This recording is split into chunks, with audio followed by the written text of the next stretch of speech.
Ngayon meron namang umeksena. Alam niyo naman maraming eksena, eh, handa na nga ako sa lahat ng eksena. So, pero papakita ko yung eksena, may nag-report lang naman sa'kin ng may umeksena, okey. Hindi na 'wag niyo siyang bebenggahin, pero kasi siya yung nag-report nung eksena. Okey, share natin. Kayo naman, handa ako day, hindi ako sumusulong sa isang, um okey, ito yung ni-report niya. Sabi niya, merong same case si John Pierre Bemba, 2008, transferred din siya sa Netherlands by Belgium authorities without judicial review. Wala daw judicial review si Jean Pierre Bemba. Okay, bibigyan ko kayo ng background kay Jean Pierre Bemba. Si Jean Pierre Bemba ay Congolese authority. Papaano na rin siya napasakop sa jurisdiction ng ICC, UN Security Council Resolution din. Yan kay Bemba. Okay.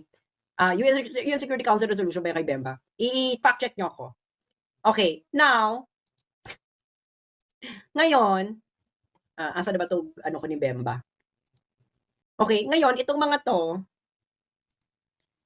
so wala daw judicial review yung kay Bemba. Inarrest kasi si Bemba nasa Belgium. Si Belgium, inaresto siya. Sabi dito na nag-comment, siguro napulot niya sa mga nagre-rebut sa akin, wala daw judicial review. Kaya, ano daw, nag-proceed daw ang case because ICC daw prioritize justice over procedural technicalities. Kaya siya nag-proceed kasi nga wala lahat ng procedural technicalities sinunod ng Belgium. Bibigyan ko sa ng evidence. Hanapin ko Alam ko, hello. Alam ko international law. Saan ba ako nag-aral ng international law? Sa The Hague. Ay nako. Hanapin ko 'to kay Bemba. Bemba. Para makita nyo, ano lang tayo, facts, 'di ba? Doon lang tayo sa facts, huwag tayo sa mga legal hallucination, 'di ba? Bakit naman kasi kayo magli-legal hallucinate? Eh, may jurisprudence, may batas. So bakit kailangan ng legal calisthenics? Kailangan magpo-proceed ko muna ng what is the letter of the law and then jurisprudence. Ngayon, if these two don't suffice, then ka na mag-legal calisthenics, siya ka na mag-creative interpretation of the law. Otherwise, matatalo yung kliyente mo, be. Tanungin niyo sa mga abogado. Pag yung abogado niyo nagki-creative interpretation, talo ka.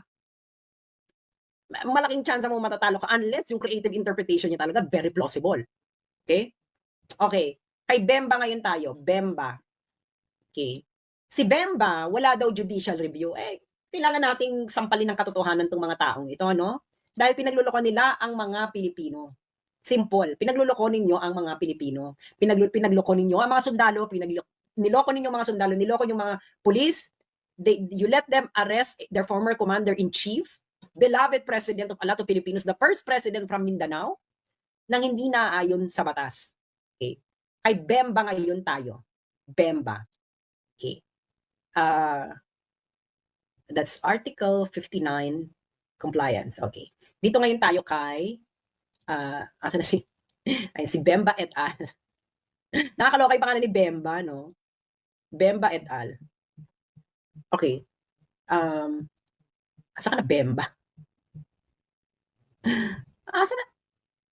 Okay. Decisions. Article 59. Okay. Wala daw judicial review. Wala daw judicial review kay Bemba. Sa ano 'yon? So ang premise nila, inaresto lang sa Belgium, inilipad kaagad sa Netherlands. Hindi na raw sinunod ang mga step by step. Hindi ba? Step by step. Okay. Okay. May step by step yung kay Bemba. Hanapin ko lang yung decision dito kay Bemba. Nag-e-enjoy ba kayo? Nag-e-enjoy ba kayo sa Sonic Boom? Ano? May rebuttal pa ba? Kung may rebuttal pa, handa ako, be. Diyos mio, Santisima Trinidad. Ano ba to? Kasi dapat, eto. Eh, kasi French kasi, punyet. Hindi pa ako marunong mag-French. Okay. Ito. Nahanap ko na. Buti may English. Okay. Tagal naman mag-load, ICC. O, ito. Stop screen. I-share na natin yan kay Bemba. Si Bemba daw, walang judicial review. Okay. Alam nyo, kayong mga nagpapakalat ng mga legal hallucination, makinig kayo. Okay. Ang nakikita nyo ngayon, ito ay ICC 01-05-0108, June 23, 2008. Situation in the Central African Republic, the prosecutor versus Bemba Gombo. Okay. Ano to? Tungkol saan to? Recommendations to the Chamber French. Huwag na tayo Chamber blah blah blah Brussels Court of Appeal pursuant to Article 59 of the Rome Statute.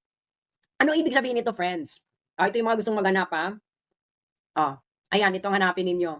Yan. ICC 01-05-0108, June 23, 2008. Yung mga abogado, makinig kayo. Ano to? Okay? Saan galing ito? Anong pagdidesisyon nila? Recommendation nila doon sa Belgian Court, sa Brussels Court of Appeal. Brussels Court of Appeal na ba? Bakit ngayon sila nag-recommend sa Brussels Court of Appeal? Kasi nga may judicial review, mga best. Hindi ba sinabi ko na sa inyo, may step? Ano yung isang step? Ipapakita ko ba yung step? Ipapakita ko yung step para yung mga yung may legal hallucination, okay? Para yung may legal hallucination, para maka-follow. Para naman maka-follow yung mga nagli-legal hallucination, di ba? Mamaya ka na ta. So pakita ko ng step to dun sa Article 59. Anong step yan? Okay, step. Okay. Anong step yang pinakita ko kaninang desisyon? Okay, Article 59. Papakita ko sa inyo, ha, anong step yan. Bago kasi kayo magdadadada, pag-aralan nyo muna yung buong history ng kaso, nire-refer ninyo. Dala ko, alam ko, dahil pinag-aralan nga namin ito sa Netherlands, sa Leiden University, mga Beck. At ang isa sa mga professors ko sa international law ay isang defense lawyer sa International Criminal Court. Ano ba? Professor ko sa jurisprudence. Hindi lang ba sa jurisprudence, international legal jurisprudence. Di ba? So, ito yung Article 59, nakita nyo yun, di ba? In pursuant of Article 59. So, step 1, inarrest mo ng Belgium kasi nga may warrant of arrest. Check, nag-comply ang Belgium. Ano ang next step? Step 2, hinarap sa competent judicial authority. Malamang, hinarap nila sa judicial competent authority, kaya nga na umakyat na sa Belgian Court of Appeal. Hindi ba? Kung hindi naman kayo 1/2, 1/4, 1/8, 1/32, and I don't know, plank length, nakatiting nakautakan ninyo, may steps. Okay? Yung pinakita ko sa inyo kanina, yung recommendations ng ICC, alam niyo kung nasaan na yon? Step 5 na yun. Ayan o. The pre-trial chamber shall be notified of any request of interim release and shall make recommendations to the competent authority in the custodial state. Yung pinakita ko sa inyo, step 5 na yun. Si Bemba na sinasabi niyong walang judicial review, mga Bex, nasa Belgium siya nung nangyayari ito kasi nga, nagko-comply yung Belgium, the arresting state, sa Article 59. Kaya walang technicalities at chuchuchu. Yung mga sinasabi yung technicalities in criminal law, procedural justice is important. Dahil, nakalagay mismo sa Rome Statutes, the rights of the accused will be respected all throughout the proceedings. Ibig sabihin, from the moment that you arrest, hanggang ma-convict yan, the rights of the accused will be respected. The right ni Duterte, the life, liberty, and property of Duterte will only be subject to whatever after conviction. Hanggang ngayon, Duterte is innocent until proven guilty beyond reasonable doubt. Di ba? Step 5. Okay, step 5 na ito pinakita ko sa inyo. Di ba? Step 5 na nga. Step 5 na yung kay Bemba. Kasi nga, ayan, recommendations to the Brussels Court of Appeal pursuant to Article 59 of the Rome Statute. Pursuant to Article 59 of the Rome Statute, na nandyan ang judicial review sa arresting state. So saan nyo na naman hinugot yung pinagsasabi ninyo na yung Belgium ay walang judicial review kay Bemba bago siya isurrender sa ICC? Ano na naman itong mga tinitira ninyo? Pentel pen ba ito? May judicial review ang Belgium. Babasahin natin kung ano nangyari, di ba? Ito yung sabi on May 23, 2008, the chamber issued a warrant arrest against Bemba. Okay. That same day, on the basis of the warrant of arrest, in accordance with Article 92 of Rome Statute, the chamber requested the Kingdom of Belgium provisionally arrest Mr. Pierre Bemba and ensure his safety until his final surrender to the registrar of the court. When issuing the warrant of arrest, the chamber considered there were reasonable grounds, etc. Okay. The warrant of arrest was executed by the competent authorities of the Kingdom of Belgium. Nandun kasi sa Bemba, sa Belgium. So yung Belgium ngayon, ang ang custodian state. Nasa Belgium si Berta eh. Ngayon, on May 30, the Council for Muslims BRPM filed a French ito. Ito yung interim request for liberty. Okay. Ngayon, yung Court of Appeals ng Belgium, binigyan siya ng recommendations ng ICC. So, merong judicial review, mga Bex. Nagigets ninyo? May judicial review bago siya sinurrender sa ICC. May judicial review saan? Class? Sa custodian state. Ano uli yung custodian state? Ang custodian state, ang arresting state. Ngayon, dinebunk ko ba kayo ng hinugot ko lang sa kadyang ang mga argument ko? Hindi. Dinebunk ko kayo according to what? Plain reading of the law, ICC statute, and jurisprudence of the ICC. Ngayon, kayong mga nakikinig sa akin, mga sundalo at pulis, ano ngayon ang ginawa sa inyo ng BBM administration? Tell me, were you acting on the presumption of regularity? Paano regular? Hindi nga, Torres was not acting on presumption of regularity. Torres was acting on the condition of the ignorance of the process of the ICC. And ignorance of the law doesn't excuse anyone. Kahit si General Torre ka pa, ay yun ay kung kayong mga pulis at sundalo ay loyal pa sa Constitution. That's my challenge to you. Are you still loyal to the Constitution? Ang linaw, di ba? Nakita niyo yung ginawa kay Bemba. Nakita niyo yung sinabi ng Trial Chamber Court kay Gaddafi. Yung ginawa ng Belgium kay Bemba. Sinabi noon sa desisyon kay Gaddafi na Article 59 dapat i-afford kay Gaddafi ng Libya, the arresting state. Si Bemba na inyong pinagmamalaki, etos garbanzos, binigyan din siya ng Article 59, nag-comply din ng Article 59 ang Belgium bago siya isinurrender sa ICC. Kayong mga sundalo at mga pulis na nakikinig sa akin ngayon, granting, let's say, for the sake of argument that ICC has jurisdiction over the Philippines. Okay?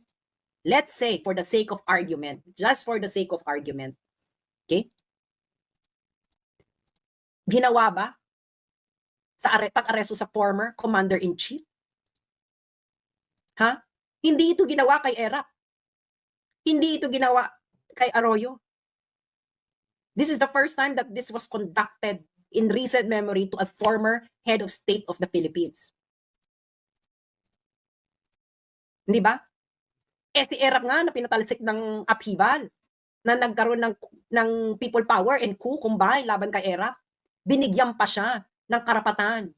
Hindi ba? Si Duterte, what did he do? Ha?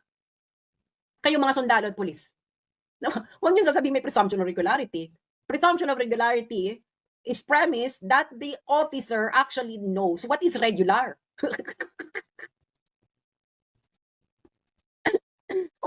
Hindi nga alam ni Torre ang batas. So, paano may presumption of regularity? May ignorance of the law si Torres, hindi ba? So, ngayon, anong basis ninyo kayong mga sundalo? Paiyak-iyak pang iba. Ngayon, alam nyo na mali ang ginawa ninyo. Anong gagawin ninyo? Tatanga-tanga na lang tayo. Hindi kayo magagalit? Hindi kayo nyo kukwestiyonin? Ano to? Ano na lang natin? Charge to experience? A former head of state, you took from the Philippines, isinakay nyo na eroplano, pinadala nyo sa ibang bansa. Ano yun? Ano procedure? Ano procedure ang sinusunod ninyo? Kanino kayo makikinig? Doon sa Akbayan? Ay sa Kabataan Party List? Doon sa, Conti ba yun? Yung lawyer ng, Makabayan Block? Hindi ba yung mga tumitegi sa inyo? Alam mo, natatawa ako, no? Dahil I really find it ridiculous that the people who swore loyalty to the constitutions is not protecting the Constitution. Ay, nako. Buhay. Kayo na ang may kasalanan niyan. Hindi ba? Ngayon, isasampal uli natin ang nangyari, no? Ipoproject natin ang nangyari sa mga nakikinig sa ating sundalo at pulis. Okay? Para mahimasmasa naman kayo sa ginawa sa inyong pangdorobo ng gobyernong ito. Wala na tong ginawang matino kundi mandorobo ng tao. Inaresto niyo si Digong, correct? Check. Inaresto niyo siya on what basis? Warrant ng ICC. Otherwise, anong basis? Anong basis kung man niyo siya inaresto? Nag-comply ba ito sa procedure? Okay, check. Granting na may jurisdiction ng ICC. Check ang Article 59.1. Anong next step? Anong next step ng ginawa ninyo? Inilagak niyo sa Villamor Air Base. Step 2 sa ICC arrest proceedings. Iharap ang akusado sa competent judicial authority ng custodial state. Ito ay Pilipinas. Article 59.2. Ang sabi ni Claire Castro, ang step 2 daw sa Netherlands, sa local court sa Netherlands. Hindi po ganon. Dahil hindi naman po ang Netherlands arresti. Hindi po Netherlands ang nag-effect ng warrant or nag-request to surrender a suspect. Pilipinas mo, kayo yon, yung mga sundalong nandun, yung mga pulis. Dinala niya sa Villamor Air Base. Kailan po ba naging competent judicial authority ang Villamor Air Base? Baka sa bagong Pilipinas, ang kasama na ang Villamor Air Base sa competent judicial authority. Yung mga taga Mindanao dyan, makinig kayo.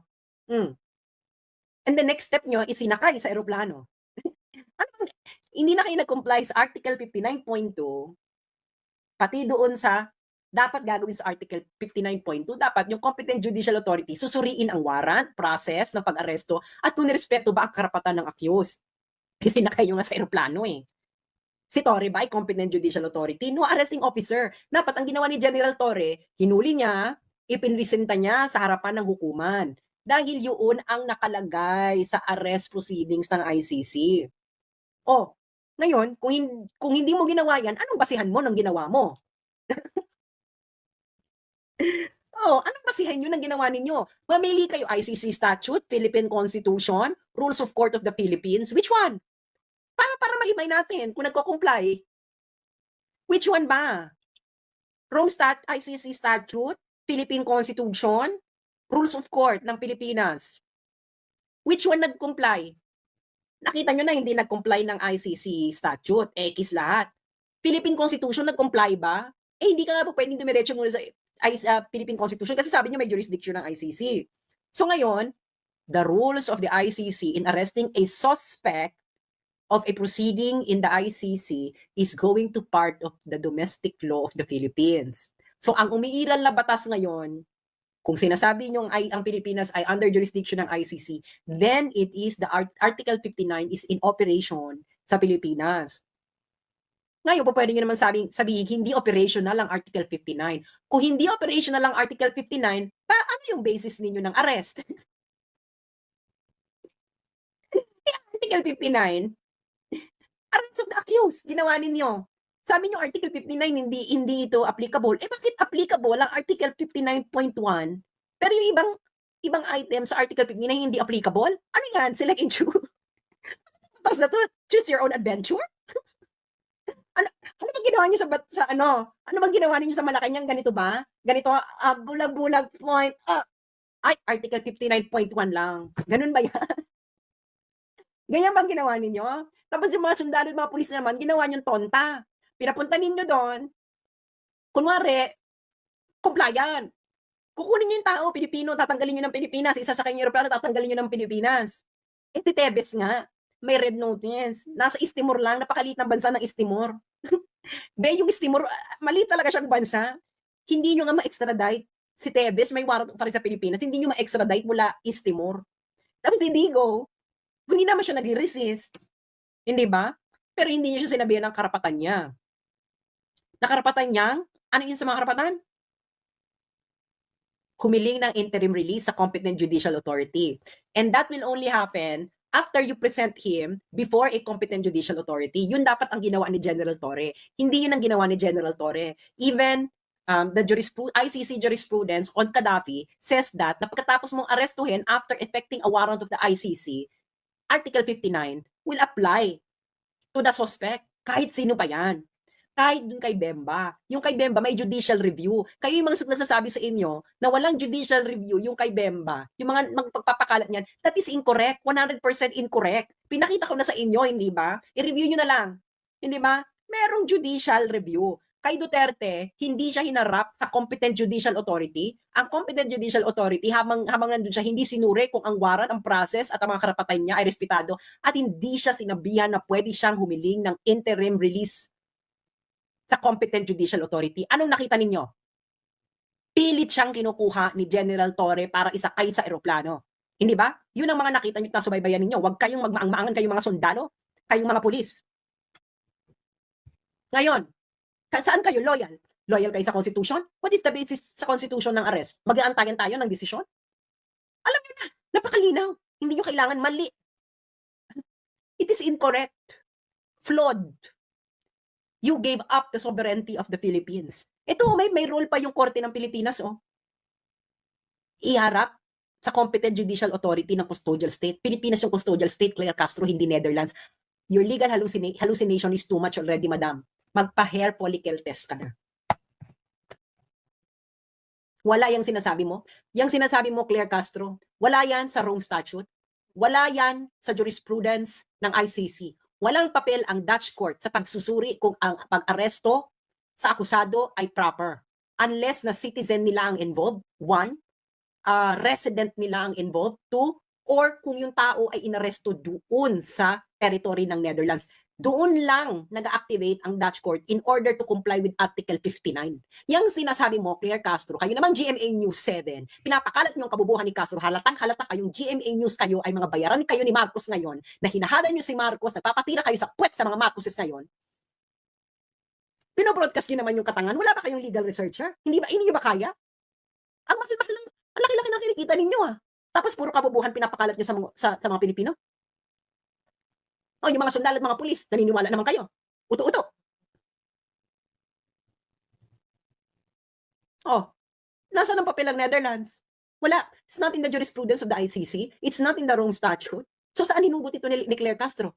Saang dako ng kanto ng namamagamong Kepias hinugot yung legal hallucination mo, Claire Castro? It's not in the Rome Statute. It's not in any jurisprudence of the ICC. Not even in the Philippine Constitution. Not in the rules of court of the Philippines. Not in the jurisprudence of the Philippines. May papel pa ang Korte ng Pilipinas sa mga nangyayari. Anong ginawa ni General Torre following whose order na i-disregard ang Korte? Sagutin niya yung mga sundalo at pulis. Ano ang basis ni General Torre para i-disregard ang Korte na may papel pa ayon sa Article 59 ng Rome Statute? Ayoko ng yes or no dito.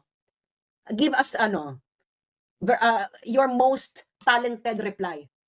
Tingnan natin kung may basehan yan. Kailangan meron tong jurisprudence, ha? Na yung Article 59 pwedeng i-disregard.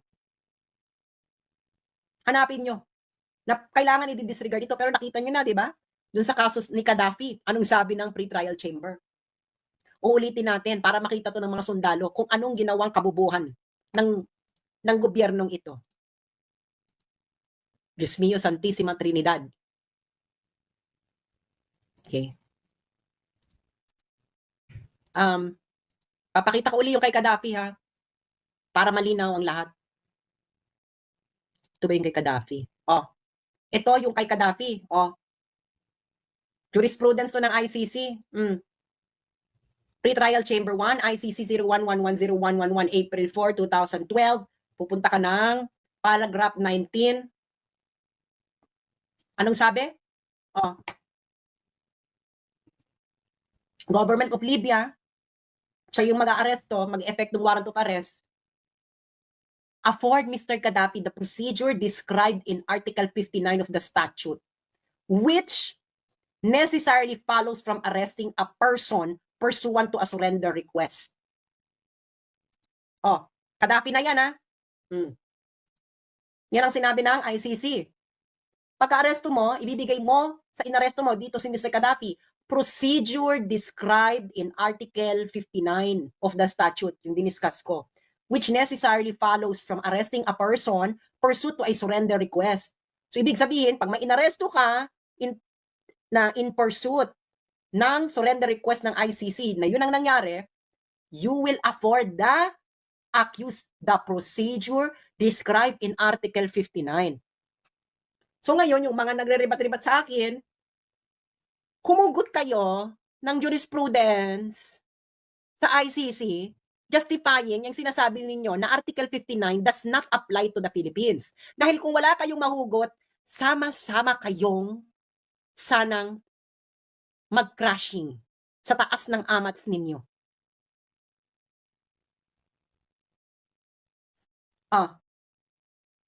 Do you know the implication of this one? This is not going to be the end of it. Not going to be the end of it. It's going to be a huge international issue. I'm going to tell you. Diba? I'm going to tell you. It's going to be a huge international issue. It will be. Nataon pa, si Trump pa yung presidente ng US na galit sa ICC. Galit na galit sa ICC. It will be a huge international issue.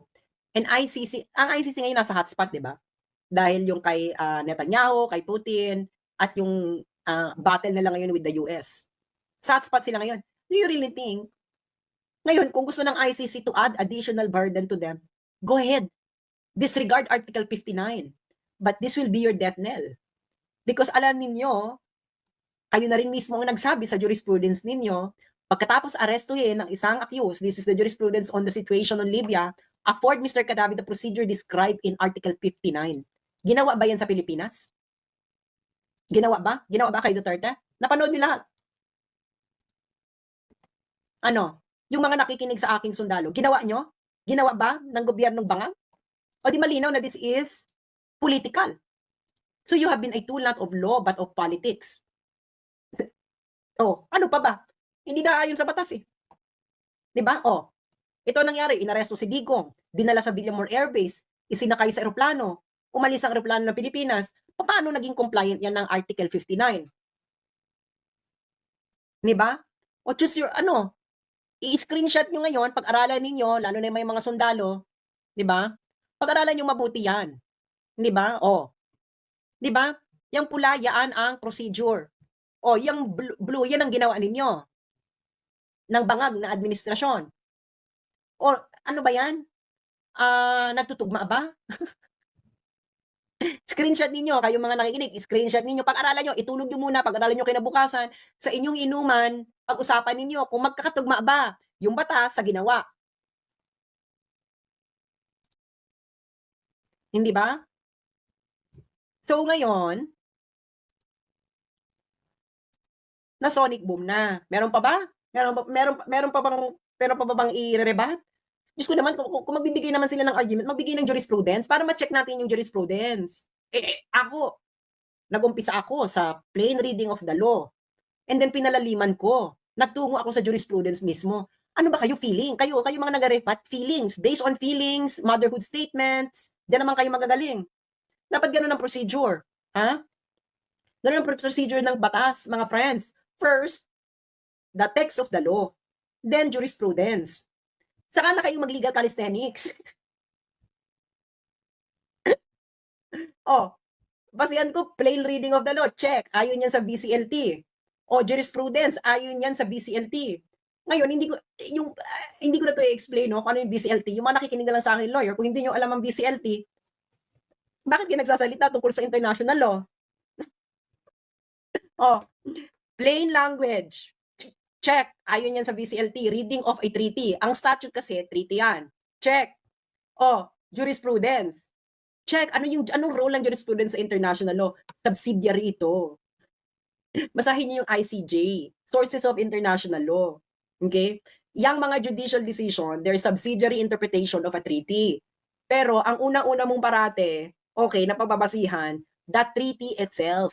Ngayon, kung hindi malinaw yung treaty, you will consult other sources of international law, which includes jurisprudence. Hindi ka po pwede ditong mag-jump ka agad sa feelings. Hindi ito Quadcom.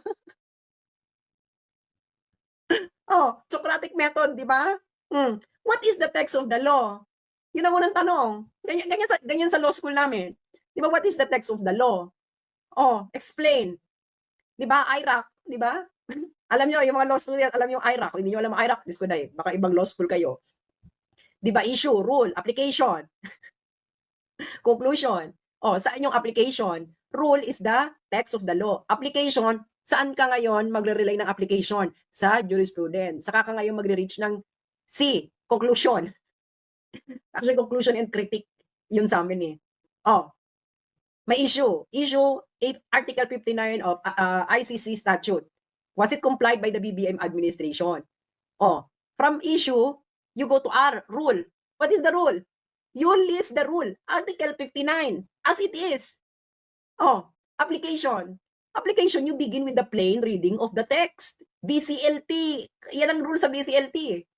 Oh, ngayon kung gusto mo pang palalimin, kung medyo malabo pa sa yung meaning ng Article 59, you go to what? Other sources of international law as subsidiary to interpret the treaty. What is the treaty here? The ICC statute. And then after you apply it